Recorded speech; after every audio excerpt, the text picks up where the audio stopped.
2009ที่ผ่านมานี้ท่านบัวสอนบุพภาวัน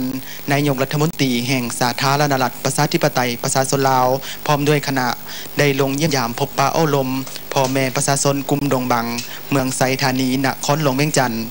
ซึ่งท่านนายกพร้อมด้วยคณะก็ได้รับฟังถึงสภาพจุดพิเศษเกี่ยวกับกลุ่มดงบังจากท่านบัวศรี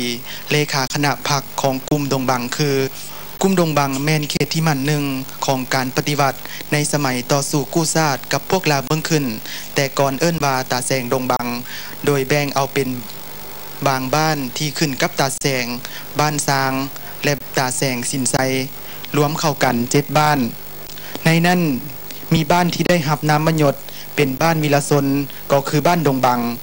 มาถึงปัจจุบันกลุ่มดงบังมีทั้งหมด12บ้านเป็นบ้านชนเผ่ามง4บ้านมีคณะรากฐาน7สหายมีพนักงานก่อสร้างรากฐาน12สหาย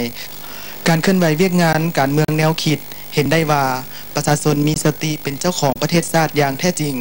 ซึ่งมันได้แสดงออกถึงประชาชนมีความคิดอุ่นเอียงทุนเทียงมีความสงบเป็นระเบียบเรียบร้อยและมีความสามัคคีเป็นปึกแผ่นแน่นหนาเป็นเจ้าการในการสร้างสรรค์พัฒนาสังคมเฮ็ดให้แต่ละครอบครัวสามารถหลุดพ้นออกจากความทุกข์ยากได้อย่างสิ้นเชิงบ่เพียงแต่เท่านั้นทางบ้านยังสามารถปฏิบัติพันธะมอบเข้างบประมาณได้ลื่นตัวเลขด้านเศรษฐกิจในทั่วกลุ่มดงบังมีเนื้อที่การผลิตทั้งหมด 3,004 เฮกตาร์มีเนื้อที่นาปี 2,062 เฮกตาร์นาแซง 298 เฮกตาร์เนื้อที่สวน 354 เฮกตาร์เฉลี่ยการผลิตเข้าได้ 3.1 ต้นต่อเฮกตาร์นอกจากการปลูกข้าวแล้วประชาชนก็ยังได้เอาใจใส่ปลูกพืชผักและหมากไม้ให้เป็นสินค้าน้ำอีกเช่นว่า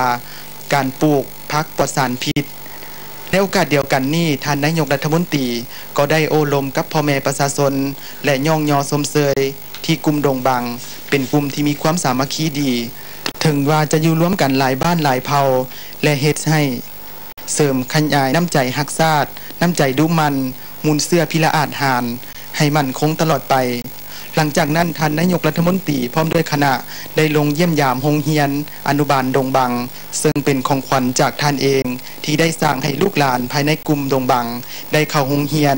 ซึ่งโรงเรียนดังกล่าวมี5ห้องเรียนปัจจุบันมีนักเรียนทั้งหมด70คนมีอาจารย์6คนพร้อมเดียวกันนี้ท่านนายกยังได้มอบอุปกรณ์การเรียนพร้อมเงินค่าอาหารเที่ยงจำนวนหนึ่งให้ทางโรงเรียนเติมอีกหลังจากนั้นเวลาต่อมาทางคณะก็ได้ลงเยี่ยมชมการผลิตของบริษัท CP เติมอีก